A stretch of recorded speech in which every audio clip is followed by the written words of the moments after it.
in terms of when they book, 16% of all attenders book on the day, 18% book the week of the event, 20% book in the last month.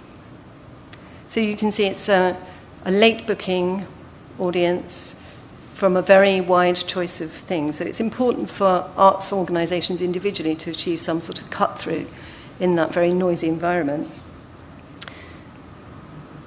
So in terms of who we have coming to us, basically the arts audience is made up of what we call oncers. 79% of people who've come in that period came once to any arts event in London. And the orchestral audience is much more loyal. They came, 68% of them came once.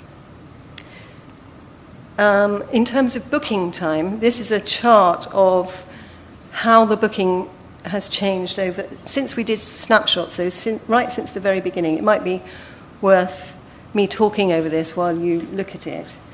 So basically, on the day, sales have gone up, then down again.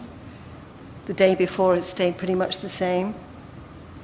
2 to 7 days is pretty much the same. But there were more people booking in 2011-12, further ahead. I also asked whether the recession, how the recession had affected the income. So ticket yield went down and then up again in the last 3 years. Audiences are becoming slightly more loyal, but they're also quite risk-averse. So they're cherry-picking the things that they know that they're going to like and not really picking the things which are rather more challenging. The West End, which is all the musicals and all the shows, has remained fairly buoyant over the last few years, which is heartening because that's usually a sign, it's a very price-sensitive part of our entertainment industry. And it means that tourists are still coming to London, and that stayed fairly buoyant. So how are we as arts marketers responding to this? So the sorts of things that arts marketers are doing in London now are better coordination of what they're doing, much greater collaboration.